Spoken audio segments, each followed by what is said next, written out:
is BYOT. Bring your own tacos. Dick swinging.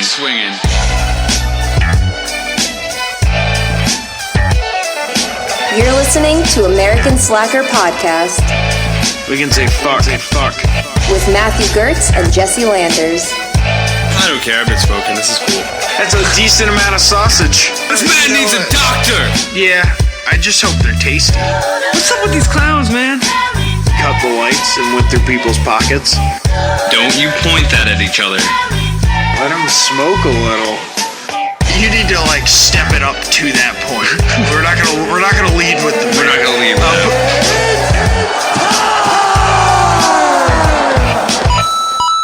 What you drinking, what you smoking, buds and brews, beers and blunts, dabs and drafts, pints and joints, bowls and bubbly, getting higher than snakes on a plane, and drunker than Mr. Leahy.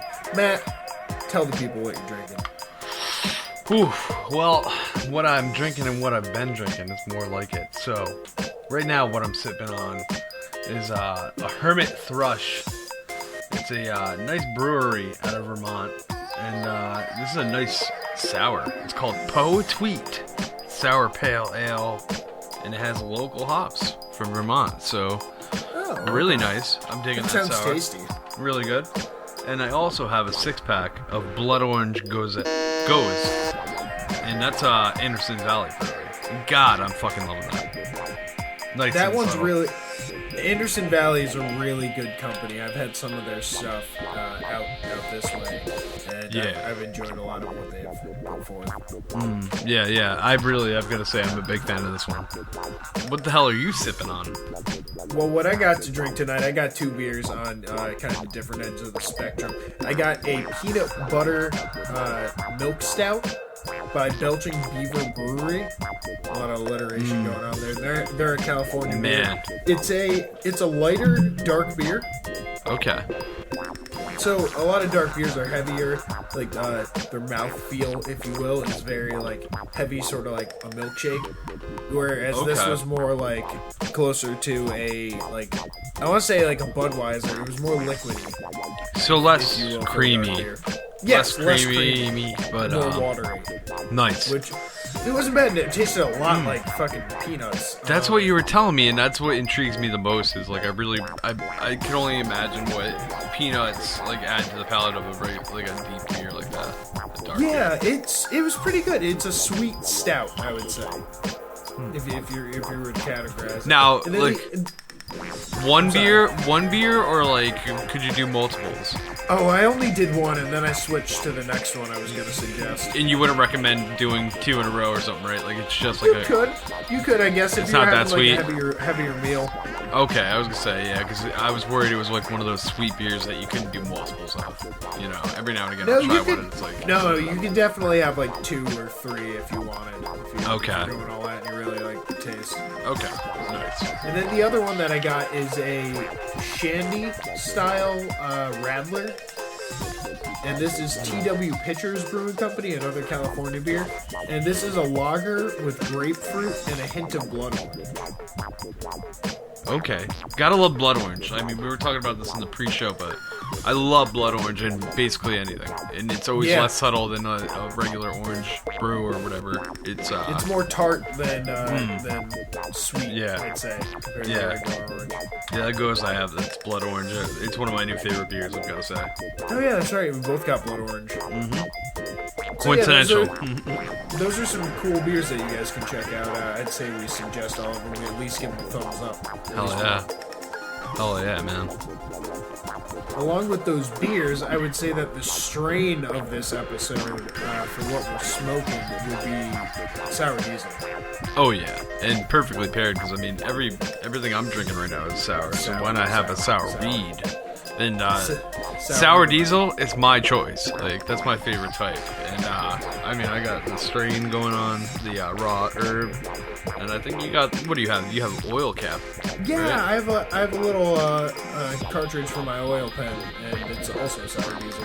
We didn't plan any of this. We got blood orange and sour diesel, without coordination or planning. Gotta say, if you're ever offered Sour Diesel or you can get it. It's never a disappointment. Super tasty. Ooh, so tasty. And I'd say it's almost as tasty as this episode. Welcome to American Slacker Podcast. As always, I'm Matt.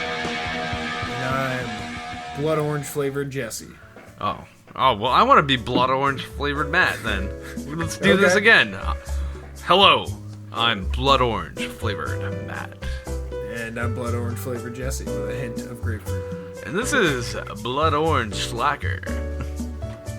So we always want to give a little thank you and a nod to our Patreon supporters who put up with our antics. First one is Dave Gunn. Big thank you for your support on Patreon. Hell yeah, thanks Dave. Love your support and your feedback. Next is a little old podcast I like to call Crime Roulette, and that's run by Kyle Nolan Bradford. They have a Facebook page. You can find them on iTunes or on SoundCloud. Great show, true crime, funny, little tongue-in-cheek. Yeah, great show and great Facebook page too. Definitely a ton of entertainment you'll get out of it in multiple forms. Yeah, and then we have the winner of our coffee gift card giveaway from our last episode's live stream on Instagram, Aaron W. of the S&IM podcast. He enjoyed a nice little cup of coffee on us because we've been doing this little live stream, and during our pre-show we've been giving out some gift cards, and he happened to win the stream. He did, yeah. He won the very first live stream giveaway. And be sure to check out his podcast, Yes and I Am. They got new episodes up in the new year. Hell yeah. Definitely worth checking out. Great show. And a great dude. Now we got our pod shout out pick of the week. The way this works, we have a pinned tweet for our most recent episode on our Twitter account. And if you retweet that, you're entered to win a possible shout out in our next episode. So, from our retweets from the last pinned tweet, we have 1 through 23. You can choose that. Okay, 1 through 23. Gets to blind pick the number here, so we can make it fair. I think I'm gonna go with number 19. 19. All right, you're making me count. I'm sorry. What else do you want from me? I'm not gonna pick the first guy. The first guy does not deserve it. He was right on the ball there. Come on. Early bird doesn't always get the worm. I hate to tell you. Oh, you know what's funny? 19 is the winner from last week, Pop Culture Bento. And so that, by default, as we know, can't go to the same person. But we got number 20 stepping in for Matt. Which is Christian and Damon's Amazing Nerd Show. And they are at Amazing Nerd Show on Twitter. Okay. What do they cover? By Nerds. Former Longback Scavenger co-hosts talk comics, wrestling, movies, and much, much more. The podcast you didn't know you wanted. So check them out on Twitter. We've also had the Longbox Scavengers one before too. Awesome. So Worthy of checking out. Good it's going out to someone who's constantly retweeting our stuff. Hell yeah, definitely. And we appreciate all of our participants in the retweet challenge here to get your pod shouted out. Hell yeah. So Matt, what do we got coming up in today's show? Well, as always, we're gonna start out with some bizarre news, and we keep progressing. This is fucking an excellent choice of bizarre news we're gonna deliver to you people, and some interesting shit to keep an eye out for. So you'll have to stick around what I'm talking about to see what I'm talking about. And then we have a Groundhog's Day game, and this is number 2. This is the second time we're gonna do this, and it's actually the second time Jesse's up at bat. 2 years in a row. Did I win last time? He won last year. Yes! He won by a landslide, but let's see how he does this year. I got that varmint knowledge. Yeah. And then we're gonna step into the domain of the Wheel of Weird and see what the fuck we land on. The craziest person, place, or thing from Wiki Unusual.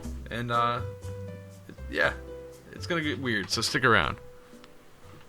And with our weird news, we always like to start out with a little bit of weed news. And this time we're talking about a person and a place that we've mentioned a lot. We're talking about Cory Booker in New Jersey. We've talked in the past about how he's backing a federal marijuana law that would, expunge records, create health programs, fund different community works and stuff like that. And he is the senator of New Jersey, and he's saying that they should move ahead with legalization on marijuana. Now, we've talked about Vermont and how they more recently this year passed legalization in Vermont via legislation as opposed to vote by the people. And that's the route that Jersey's taking also. Okay. Governor Murphy says that he doesn't want to set an exact deadline for legalization in Jersey, likely because he realizes there's a lot of factors in play with this, but he supports legalization, and he can't do anything until, like in Vermont, the state Congress comes up with the law and passes it to his desk, where he can then sign it and say, "All right, it's legal." Okay. So, it very well could happen for New Jersey, and that would be another domino to fall in the Northeast. Fucking finally, we just opening up for some legal marijuana. So, I think it'd be a great thing. Yeah. We It's need always New kind York. of our backing, though. A little bias. Yeah. We need New York to crumble, though. That's all I'm saying. It'll be the biggest domino to fall, I say, in the Northeast. Yeah, without a doubt. Oh, and Cory Booker says, they should not only legalize marijuana in New Jersey, but they should expunge the records as well of people who have been charged with marijuana-related offenses. Yeah, exactly. Which makes sense. I mean, there's no reason for them to have serious records like there's some kind of serious drug smuggler, you know? That and at that point the damage is done too. A lot of the times people have already paid a ton of money for legal representation, and the time lost in time served. Yeah, time served that they could have been working and stuff like that. So a lot of times, expunging the record just means the state saying, "Look, we were wrong and we're sorry." Even if it's just that, it's something. Yeah, true. So we'll post this article up on Monday, as we always do on our Facebook, so that you can read more if you're interested in whether or not New Jersey's going to go legal with their marijuana. I hope they do. I really hope they do, because that'll definitely be a step towards New York. New York's getting surrounded by states that have gone in the favor. And calm down all those commuters going into the city. Hell yeah. New Jersey. They need them. They need to calm those fuckers down. And I'd say they need to calm the fans down in Philly recently. Woo! Woo! I know you. We're default Eagles fan base show because I don't follow football, but Jesse doesn't. He's an Eagles fan, so you're a default. 49ers fan. I'm a 49ers fan, but I don't really follow football anymore. So we're by default. We're an Eagles supporting podcast here. Woo! Especially since they are now in the big game. I don't know if we can say the S word, so I'm just gonna call it the big game. Yeah, true. Don't jinx it, right? You don't want to be careful. There's a lot of crazy superstitions. It's more the legal ramifications of the Fox Broadcast Network. Yeah, that too, right? Oh my God, we get pulled for something Copyright dumb like that. You could suck it. How about that, Fox? But yeah, so City Crews were preemptively dealing with celebrations in quite the odd way in Philly. And I thought this was ridiculous because what they decided to do was grease up the light poles around Philadelphia with Crisco. Oh, yeah. And I guess it's to prevent Eagles fans from climbing them after the NFC Championship game in celebration. And I don't know, maybe they didn't want them to hurt themselves or, whatever. It could always be city property. Yeah, destroy city property. Any kind of it's a liability no matter what. But I thought that was ridiculous. It's like, who put out the order? It's like, well, they're gonna be climbing the light poles. What are we gonna do about that? Grease them up. Grease them. We got that excess Crisco from the bake sale. Let's use it. How else were we gonna use all this Crisco? Put it to work. This shit happened. Hey, there you go. That's probably what it was. It's like, we got all this Crisco. We got people climbing poles. We got a solution. Yeah, right? Let's grease these fucking poles. Oh my God. Yeah. Well, I'm not surprised. You know, that's always kind of the deal whenever people are celebrating after a big sporting event. It's like, ooh, wreck the city for whatever reason. And Philly fans are notorious for being a little, rowdy. And even the team, the Vikings, arrived, and they were greeted by fans, and they were doing a chant right outside the hotel that the team was staying. They're considered one of the worst fan bases in the NFL. Yeah, I could see it. They get a little rowdy. They throw batteries. Oh my God! Yeah, that's no good. Don't throw batteries. My mom asked why Eagles fans throw batteries, and I said because it's hard to make anything else get all the way down to the field. Yeah. God, I'm looking at this one photo of one of the city workers greasing the pole, and he just looks so disgusted himself. Like, you gotta wear some gloves and fucking just get in there. He's got those yellow, dirty, cleaning. When you got a real dirty job, you get those yellow gloves. Oh yeah. He's got those big yellow grip gloves. Big yellow cleaning gloves. Ugh. Fucking, that would just kind of piss me off. I guess don't lean on any poles. Yeah. For a few weeks. That would piss me off. Imagine you're out for a nice drink. Who cleans those off afterward? That's what I'm wondering. Yeah, imagine like you're out for a nice drink like in the next like 2 weeks and they don't clean them off, and you lean up against a pole waiting for like your Uber. You're wearing like a nice jacket. A second later. You're like, what the fuck was that? Oh. Or you try and do side lean on it and you just slip right off. Bust the ground. Bust your head. Yeah, poles got their revenge later on in the subway of Philadelphia, it looks like. Oh, man. A little mini funny clip here.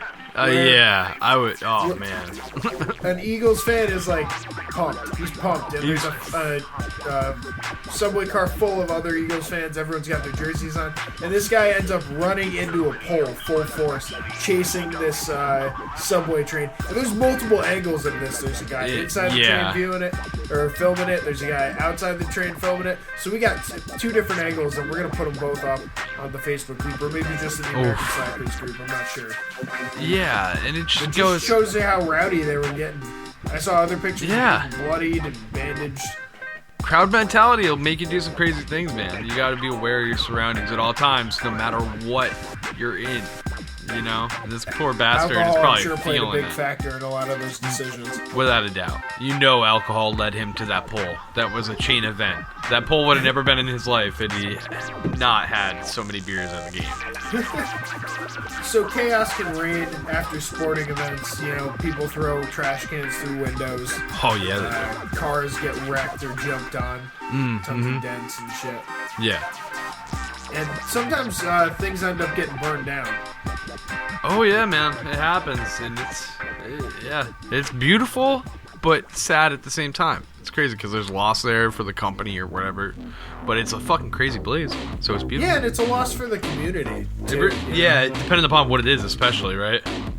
So don't wreck your own community, because, town in Alabama is going through something similar right now. It wasn't riot-related, but a Taco Bell did burn down in Montgomery. Ooh, that's rough. And this Taco Bell seemed to be a staple of the community, because it had an outpouring of support in an adjacent parking lot of an Arby's, because they couldn't get into. They wanted to do a vigil at the actual Taco Bell that burned down, but it was gated off for safety purposes.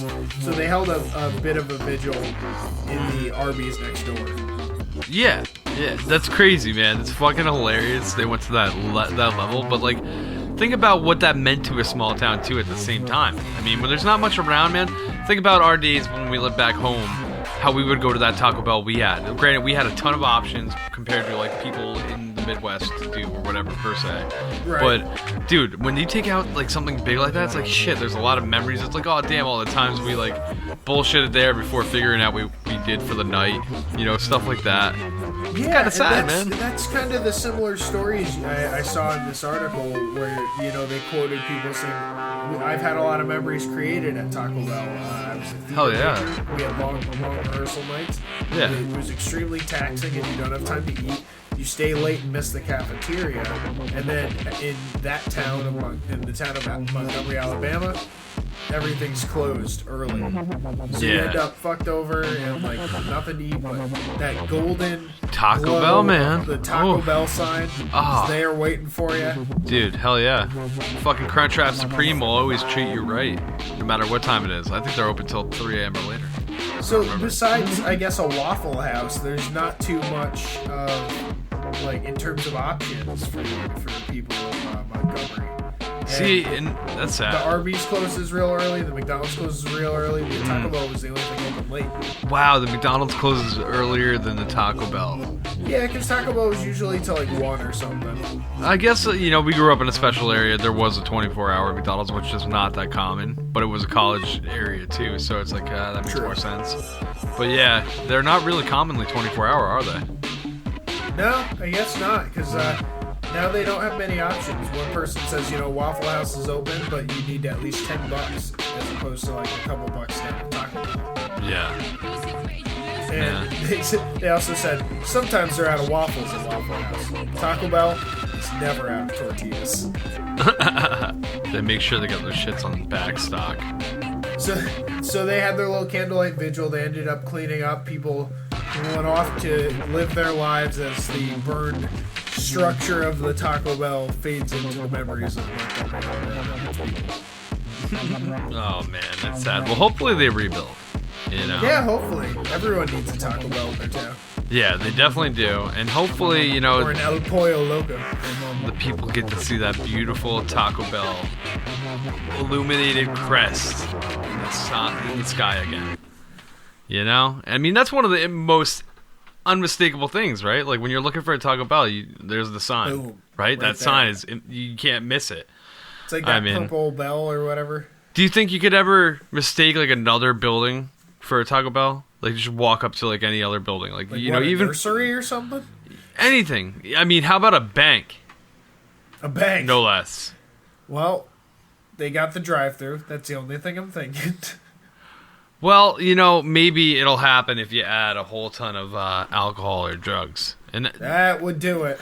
That'll bring your Taco Bells everywhere. Oh man, yeah, that too. Well, that'll bring you to our next story, which occurred in Spring Hill, Florida, where a Tampa man was arrested on Wednesday after he was apparently found guilty of driving under the influence and passed out in the drive-thru of a bank, which he mistaked. Apparently, they knocked on his window and he asked for a burrito, so he thought he was in like the Taco Bell like drive-thru. So you were just passed out. Like, you don't need a burrito right this second.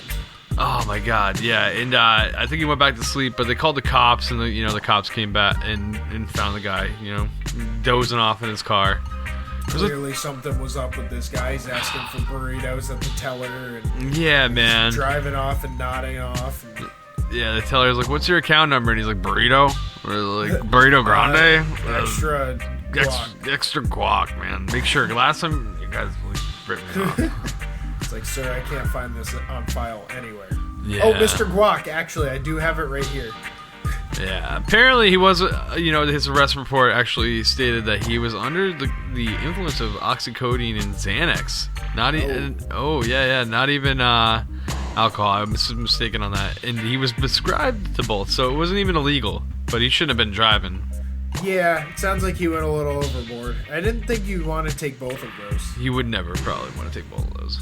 Those are heavy drugs. And, unfortunately he was transported to the Hernando County Jail on a $1,000 bond. So, he had to do the whole process until, somebody bailed him out, hopefully. How many burritos can you get for $1,000? A lot, man. Depends on where you go. Depends on where you go, but a really good burrito run you about what, $8-10? I was gonna say 5. I was rounding down to Taco Bell standards. Oh no, I was going to like Chipotle standards ish. Chipotle standard burrito. Yeah. Are we on the Chipotle standard or the Taco Bell standard? It's like double the cost almost. Yeah, pretty much. I mean, you can go to Taco Bell and get like a stack of 50s. Oh wait, no, I'm confusing Taco Bells and banks again. Oh my god. Oh man, I know. Yeah, it's an easy thing to do, right? I keep doing that every goddamn. Poor guy, Sad thing is, he's like literally a couple years younger than us, so it's like, no, well, he's a year younger than us. It's pretty sad to imagine one of us like falling asleep in the bank parking lot, like, or the drive-thru rather, like, burrito, please. Getting fucked up and trying to order burritos where you shouldn't. It's never gonna lead you where you want. Yeah, never will. You gotta be careful about that. The guy in our next story, he took some pretty creative means to try and avoid a sobriety test. Oh man. I mean, I've seen a few ways, so I'm curious to see what way this guy has chosen. Well, in Belfast, Maine, the police accused a man of punching himself in the face 3 times to avoid a sobriety test. Oh my god. So he assaulted himself because he thought, how would that affect the officer's decision at all? That he was definitely not under the influence? They never really go into his intent for punching himself in the face 3 times, but I'm just wondering if maybe he's like, because they found his car stuck in a ditch. That's when they went to, like, you know, help him. And when they tried to test for his blood alcohol level, he punched himself in the face, causing himself to bleed. So I don't really, I'm at a loss as to why that would disqualify you from an alcohol breathalyzer. Well, is it that, or is it maybe he's like, I'm gonna punch myself right now, officer. I know I made a mistake. Like, look at the pain I'm feeling. Look at the pain I'm feeling. Look at this. I'm punching myself. I hit the mic. Oh my god. I tuned into this skit here. Punching the mic. He's just really like, he's like, I'm dealing the punishment to myself. Himself out, everyone. Please imagine and just leveled myself on air. Just keep going. Show must go. You don't have to punch yourself in the face if you don't want to. Show must go. I'm going to the emergency room. This isn't a police stop. This is Matt signing off. So the police tended to do his injuries. They gave him the test later and charged him with operating under the influence, falsifying physical evidence, and criminal mischief. So that's why I was like, falsifying physical evidence. It's like, so his face was the evidence? Oh my god. He's like, fucking it up and that's falsifying evidence technically, because they can't charge him with anything else. Oh man, that's crazy. He's been put on bail, and they don't know if he has a lawyer. Yeah, I hope he does. I think it's Mike Tyson from the Punch-Out game. Oh my god, that was a brutal NES game that everybody loved. Apparently, it was like one of the hardest games of all time. I wasn't aware of that. It's definitely up there. Oof. Man, and we're keeping up the news. This is the 3rd story about a man approaching 30, bugging out. I'm just gonna say, I don't know if you noticed that. A lot of young adults wilding. Man, and this is courtesy of a 29-year-old in Yakima, Washington. When Yakima. He made this glorious news story because he was home alone and he got angry because his brother farted in his face. But not just then, about a decade ago. So I guess it was... I'm gonna remember this forever. It was an old memory that was just brewing forever, and finally it just sparked an ember that was so hot that it just finally set fire to the house. With the fart? Now I'm confused. No, not with the fart. So the fart lit the fire? Apparently, police say that the gentleman decided to put a pot of vegetable oil on the stove, turn it on high, and run out of the building. That'll do it. Yeah, he just got a glorious oil fire going on, which are quick to spread and nasty. Yeah, they pop and send it flying. Yeah, that really is flour, bad right? way. Isn't that what you use for that? You hit it with flour? You hit it with flour, and even then, like, you ever deep fry something? It's like such a pain in the ass. You're like, shit, run away as you dip it in there, but you don't want to splash it too hard because you'll definitely get hit with the grease. You want to feel like a man cook bacon shirtless. Oh my god, dude. yeah, you're ballsy enough, cook bacon with no shirt, and you will know the pain.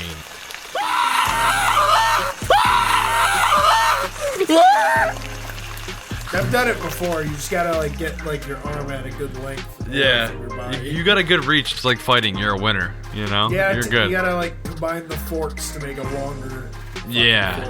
Get one of those extended forks if you can. One of those telescopic ones. There you go, telescopic fork. That'll do it. Yeah. Well, on top of everything, the gentleman also told police that he heard voices in his head, and immediately he was put through some mental evaluation. So. you know, I mean, that's probably what led to really the whole deal together.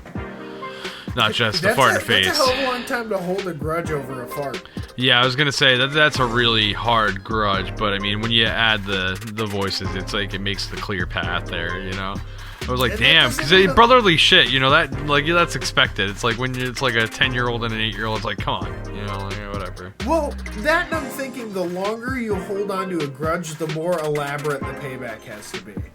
Yeah, but He should have had like an entire town's worth of people fart on the guy. well, he burnt down Like, his and parents. planned This was this his parents' meticulously. house. That's the weird thing. It's like his parents had to pay for it, basically.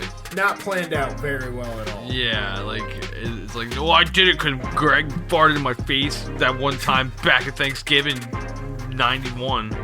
Whatever, I say you know? someone farts in your face, you hold on to it for a decade. You got to go all out. You got to like have like the farting champion of the world fart on them when they're asleep, and Oh then my they God. like, when they wake up and they're startled and they run into the next room, it's another whole bunch of people that all just fart on them also. So like, you got to hit them with like a fart symphony. So That's that fucking like gross. so that by the time they're done getting hit with all these farts, they're literally at a mental breaking point and they're begging you to just stop. And that's when you just turn around and you walk away because you think you're gonna. He thinks you're gonna fart, but you just walk Yeah. away, and You just that's walk it. away. You know you've won. That's a wrap. Yeah, That's a long game. that's a really long game. It's a really long game. A decade, just let it go. It's easier. And all Yeah, that setup, all those Craigslist posts that you got to make to get all those people involved. yeah, true. Well, some other people dealing with a shitty situation are these villagers over in India who thought they had stumbled upon a gold mine, but it just ended up to be a poop mine. Oh my god.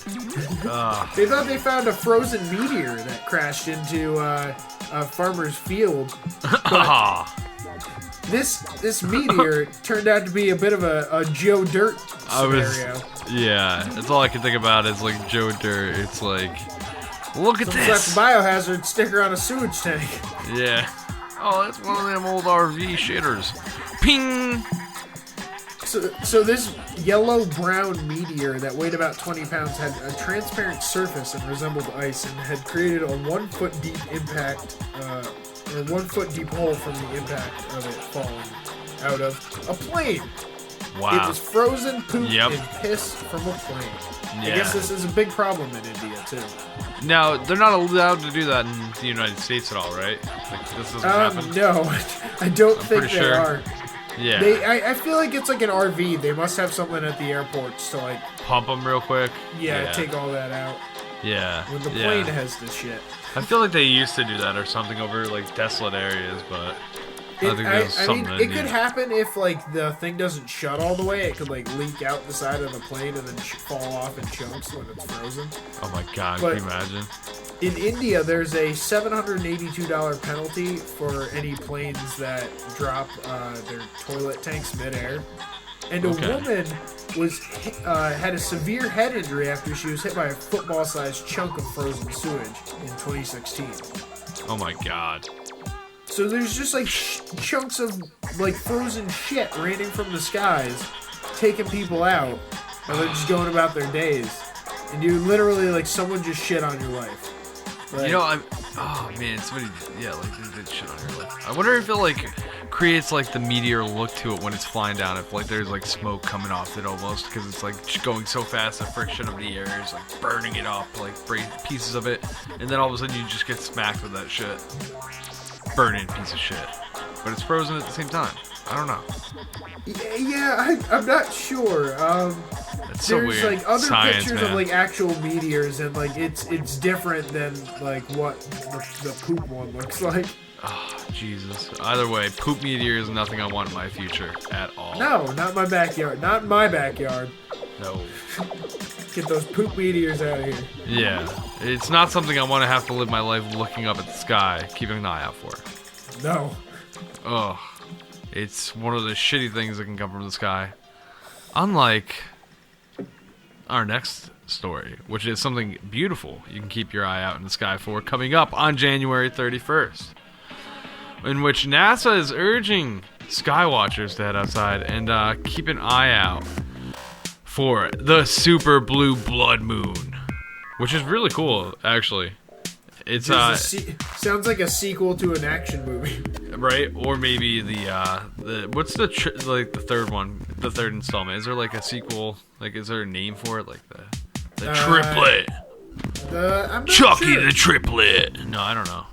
But either way, the trio. so this is a lunar trifecta, and it's trilogy. rare because it's a combination of a blue moon, which is the second full moon in the single calendar month, a supermoon, a moon that's full when it's at its closest point when its orbit to Earth, Yep. and a lunar eclipse, in which is the Earth's shadow is over the moon and creates like that reddish orangey kind yes, yeah, of. exactly. Those blood moons are my favorite. I fucking love a blood. Yeah, see that exactly.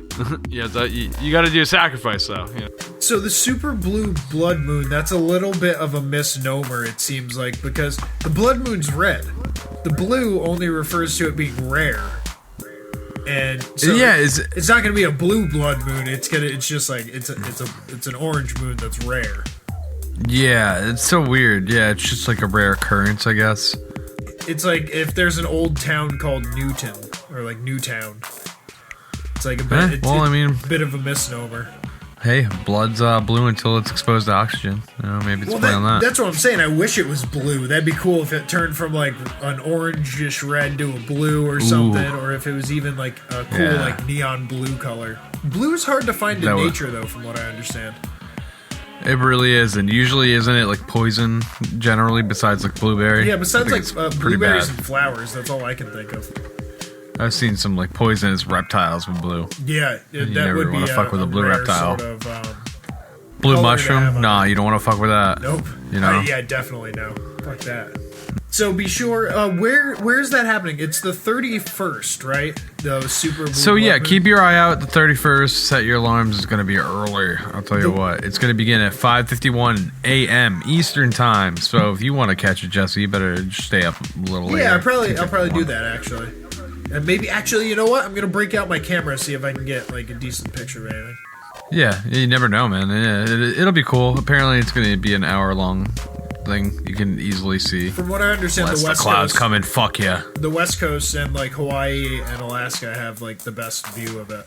Apparently, you know, the moon is set in the western sky, so that makes sense. Yeah, if you're on the East Coast, your best bet's just get up high. See if Yeah, as far well, as that the and I horizon guess as you can. as far as I saw too, it's a little later. You'll get a better view in the East Coast too. Okay. You might want to wait till like 6:30, 6:45 ish, And that's AM. and for get the to a East high, Coast, right? yeah, and definitely obviously get to a high place. That's really early. You'd have to like get up at like 4 a.m. fucking hike a mountain or something. Just start your morning early and go to the local High Hill? Point parking lot that you can go to. Bell I Tower? don't know. Yeah, there's got to be a hill you can drive up Some to. skyscraper. Take the elevator to the top. That's gonna be cool though. I'm looking forward to the super blue blood moon. It should. I'm hoping for a delightful Super blue. surprise. Hell yeah. Yeah. Sounds violent, but it's quite calming. Yeah, tranquil. Unlike the funny clip of the week, which is not a delightful surprise for the police who are responding to a tiny home invader. Oh man, he might be tiny, but what he packs in surprise is Also more matched than in equivalent. punch. Oh my god, yeah. I would honestly, he's lucky he's alive, but I mean, maybe he's too quick to get shot anyway. But Thank God man, for these pulling a police quick move body like that- cams, because this cop's body cam captures a manic squirrel just literally lunging directly at the camera. Yeah, he didn't like that officer was intruding on his area. His And, area was this lady's kitchen. And squirrels don't give a fuck how big you are. Apparently, they come at you. They spring full off force. of you, like they'll spring off of your chest. Yeah, and that officer ran out scared shitless with his partner laughing. It seemed like his partner was dying laughing as they were leaving. Well, that thing, it came out of nowhere. It just like sprung around a corner on him and jumped off a table straight at his chest. Ferocious little animal. Yeah, So we'll it was a ferocious little thing. We'll be posting this up on our Facebook page on Wednesday, as we do with all of our funny clips of the week. Hell yeah. So make sure to check that out. And before we get into this Groundhog's Day game, we got something else you guys should check out. And that's this message from a fellow podcaster. So, Topher, what would the elevator pitch for Bears on Film be? Please listen to us. That is just god-awful. Oh, you do better, Billy, if that is your real name. Bears on Film, a podcast where Billy, a large, hairy visual effects artist, and Topher, a larger, hairier cameraman, discuss films they love, films they don't, and those that fall in between. That is better. Thank you. And how much had you had to drink when you came up with the name Bears on Film? Shh. Find us at bearsonfilm.net or on iTunes, Stitcher, Spotify, Acast, or anywhere else good podcasts are found.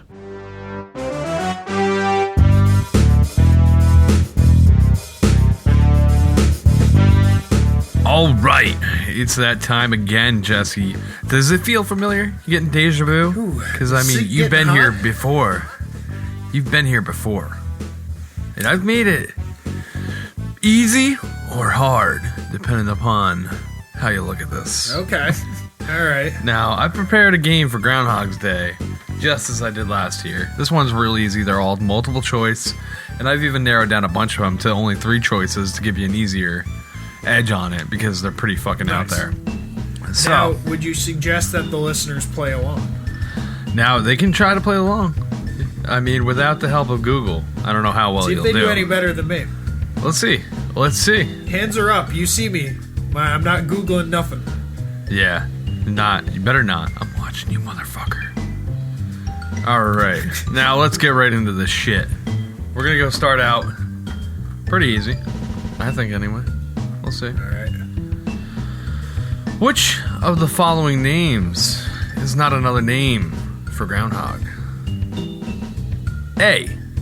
Ground pig. B. Whistle pig. C. Thickwood badger. Or D. A bear rat. I thought you said you whittled it down to 3. For most of them, I said. Most not of all them. of them. Okay. Oh, not all of them. It's all in the Okay, details, so- my dear boy. It's all So in the details. we had ground pig, whistle pig, Thickwood badger, thickwood badger, and bear rat. bear rat. Bear rat. Huh. Between bear rat and ground pig, I'm gonna go with ground pig just because I want bear rat to be real. I'm sorry. You were correct with your assumptions originally. A bear rat is definitely not the name that you would use for man. groundhog. Ground Some out of pig, Lord of the Rings. whistle pig, thickwood badger, even bear mouse. That was another Bear weird mouse? reference. Bear mouse, yeah, because apparently settlers, when they first started coming into the Americas, looked at them as little bears with a mouse-like face. Okay, that would make sense. Yeah. You know, yeah. whistle pig's a whiskey also. Ooh, that makes sense. That's funny. We're gonna get It's into a a drink in pretty a little good bit, actually. That's funny. But first, All right. let's talk about a little bit of the reason we're here to play in this game in general. Groundhog's Day, a celebration that's been going on for quite some time now. Now, what I want you to tell me is, what year was the first Groundhog's Day celebration held on? I've told you this before. This is information that you have heard through your ears. A. 1803. B. 1887. Or C. 1910. I'm gonna. For some reason, I had 1920 floating in my mind. So I'm gonna say 1910 because that was the closest one to the date that I was thinking. Unfortunately, you are incorrect. Oh, The correct answer was 1887.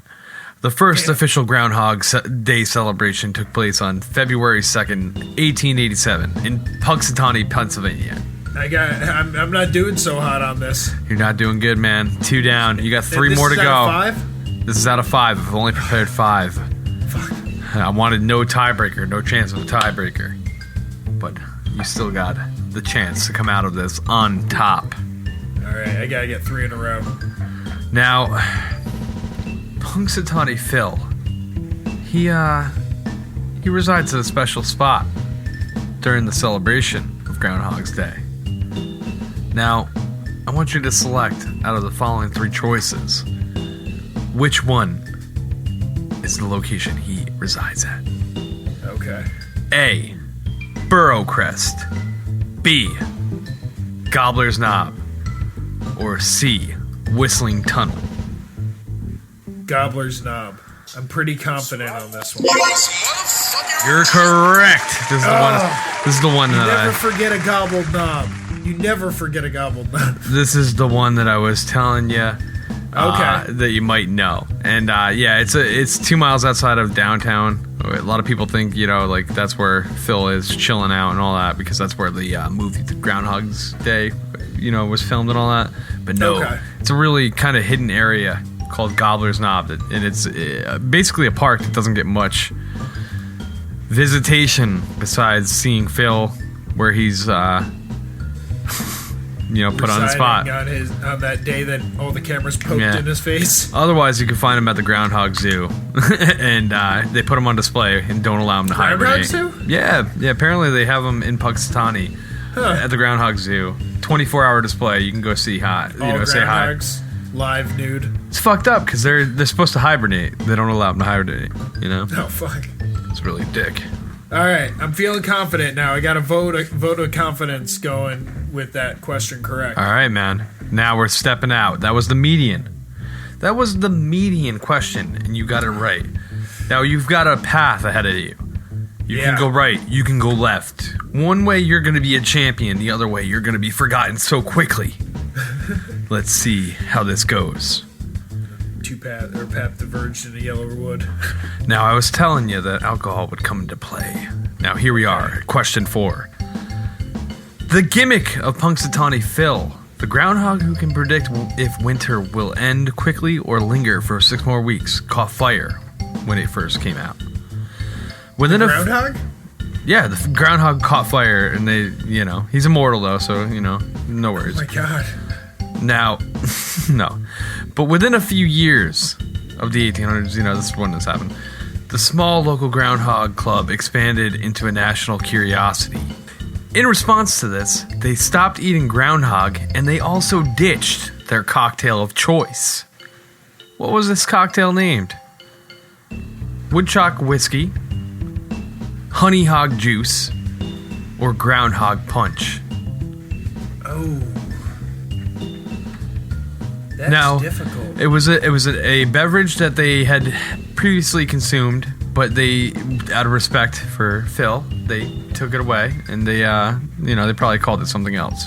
But now, can I ask the contents of the drink?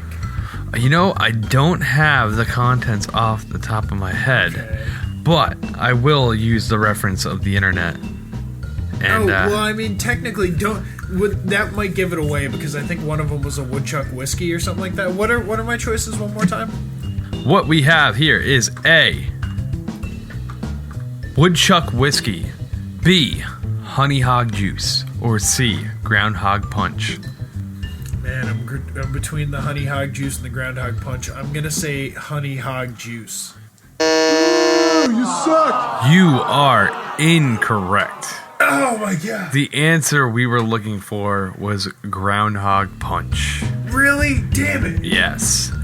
It was a wonderful drink that contained vodka, milk, eggs, orange juice, and other ingredients. And 4 groundhogs. Let me repeat that. Orange juice, milk, eggs, vodka. What the fuck? I know with egg whites you can stir them into a whiskey sour and it makes it creamier. So I understand egg whites, but milk and orange juice probably shouldn't be in the same curdled milk juice. Yummy. Damn it! So I got one more. I got one. You got one more for fun. Redemption. For fun. You can't win now, my man. No, it's not a winner. It's just to redeem my name at this point. Maybe at this point, if you win this one, I might have to pull one out of my ass and give you a true or false to redeem yourself as an even, just a draw game. Now, as we've talked about, the Inner Circle's lore states that Punxsutawney Phil has been the same groundhog from year to year, all the way back to 1887. Now, it's the elixir of life that gives him this magical talent, but he has to sip on it every 7 years. And Apparently, it contains a variety of herbs and fruits, ice from Antarctica, and the urine from a mythological creature. Now, I want you to pick out which mythological creature's urine is used in this magical elixir. Jesus Christ. Where'd you get this out of the Dungeons and Dragons? It doesn't matter. book? It doesn't matter where this came from or my research of this. It's legit. You could trust me because they definitely got this legit piece. Down the street, like Listen, looking for potions. And this is my game. I craft it. You just play it. All right. A. Bigfoot. B. The Loch Ness Monster. Or C. Champy. Lake Champlain's little ripoff. Nessie. I'm gonna say Bigfoot. You gonna say Bigfoot? You suck. I'm sorry, Is it man. Loch Ness? Of course, you need the urine from Nessie himself to make How the hell this does spell. that work? I don't know, man. Aquatic animals piss. I don't know, man. You gotta hoist him out of the water for a good 12 hours at least. Get him to pee. Just wait till he goes. And just have him over a giant funnel. The funnel they use, man, you wouldn't believe the size of this funnel. It's insane. Yeah. So yeah, obviously that last question was kind of fun. So we'll just leave it at that. I'm defeated.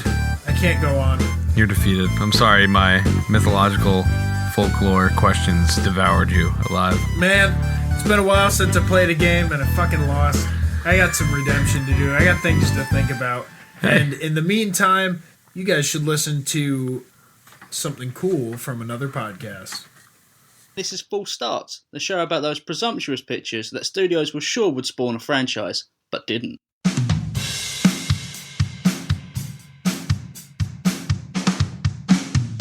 Back on Eternia, Yeah. Skeletor sort of locates the key on Earth Mm-hmm. with Google Maps, and then asks where his mercenaries are. He's had to walk past those mercenaries to get into the room.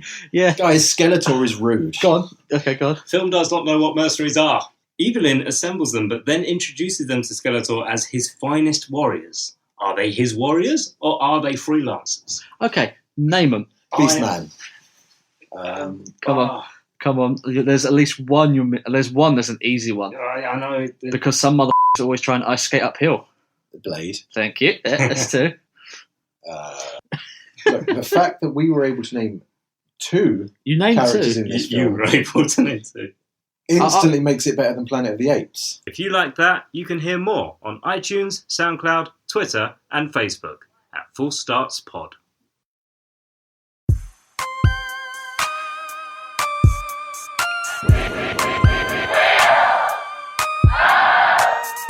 That's really fucking weird.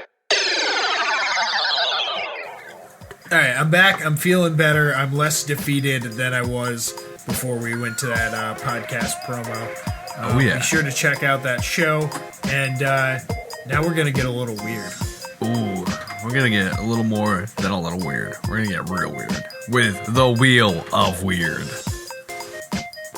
Now, the way the Wheel of Weird works, we give it a spin, and we have a person, place, or thing that we have collected from the Wiki Unusual page. And we always pick out some pretty good things. I have to say, I'm going to pat my own back on this one. I really like what we have this week. Yeah. It's a shame we only get to talk about one of them.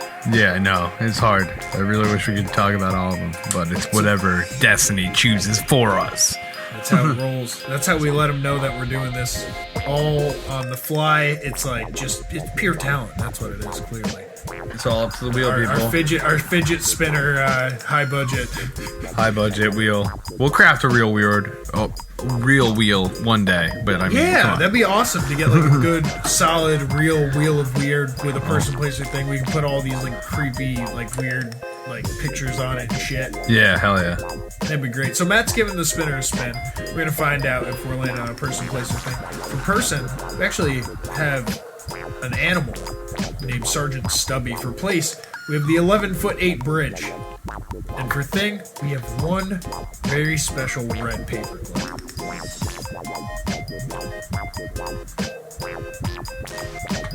So Matt, whenever it lands, let us know what we are talking about for today's Wheel of Weird.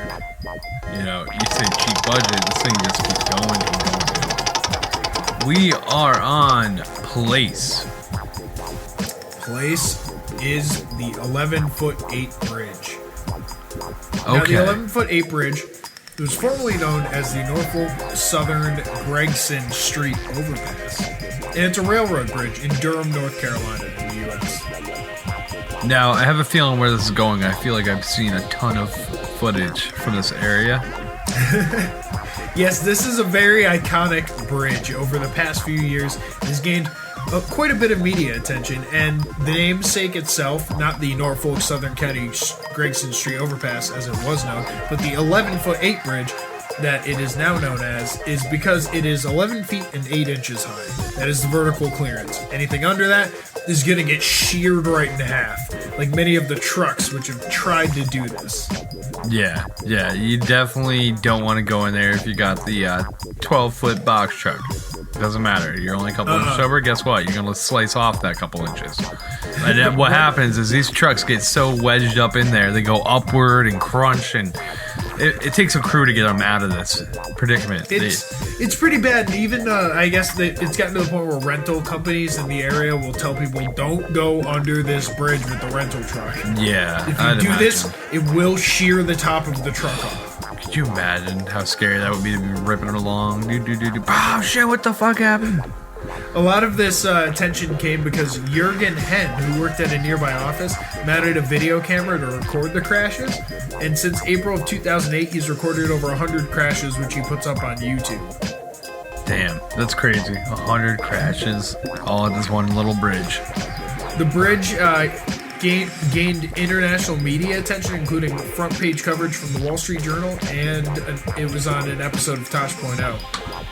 You know, I did see that episode where they featured a clip from that, yeah. I feel like that's where I remember it from as well. Yeah, oh yeah.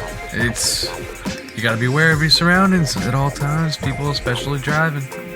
They put up a heavy steel beam to protect the bridge from overheight trucks, but it does nothing to actually prevent them from hitting the bridge. It's just sort of like a, hey, like, check it out. Maybe you should know not to drive under this shit. Hopefully they're creeping and they just hear it hit that little bumper pre-warning before they do any damage to the bridge itself. I don't know. Right. They tried to combat it a little bit. They said it's not the biggest safety issue in the town because it only happens every so often.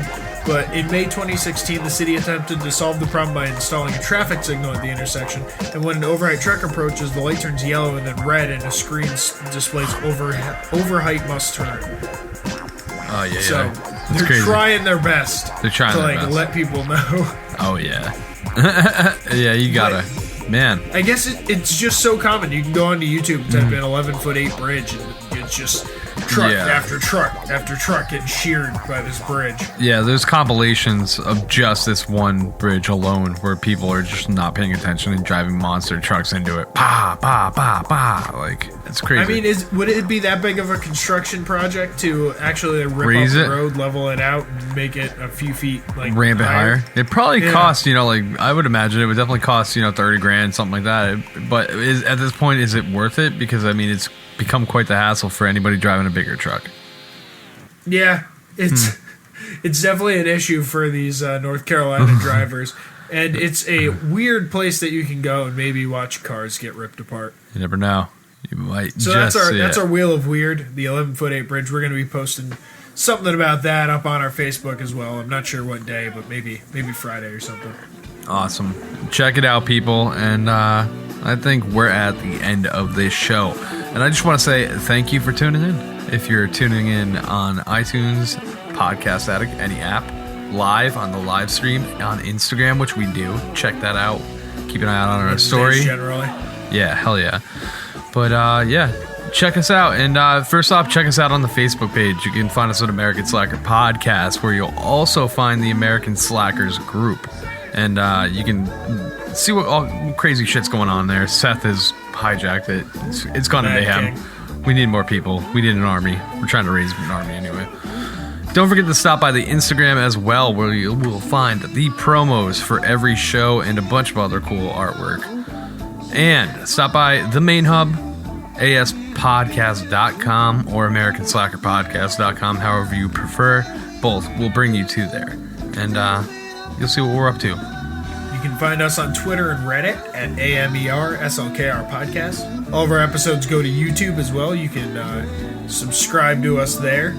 Please rate and review us on iTunes. 5 stars or nothing. And please tell a friend about the show. That's a great way to get people listening, and we really appreciate it. And if you wanted to get in contact with us, send us an email, americanslackerpodcast@gmail.com. And don't forget to stop by Spotify. You can see our playlist where we have every artist that's on the podcast, whether it's reviewed or, they were a guest on the show. Search American Slacker Podcast. You'll be jamming out in no time. You can also become a Patreon sponsor of the show and get rewards from us. We're working on providing more content for you on there. There's Patreon-only content now, along with collaborations that we've done with other podcasts. And we also have a shop up and running at americanslackerpodcast.bigcartel.com, or go to our website and click shop at the top of the webpage. Hell yeah. A bunch of goodies on there. I'm digging it. You get a shirt, a mug. We're going to add more stuff as we go. Awesome. And if you wanted to check us out on our personal shit, don't forget to stop by our Instagrams. You can find me on Instagram at MWG Media. My Snapchat and gamertag are Matty G from HP. And you can find me on Instagram, Snapchat, and Xbox Live at Landers the Plane. Alrighty. Thanks again, everybody, for tuning in. And we love every one of you. And until next time, that's it. There you go.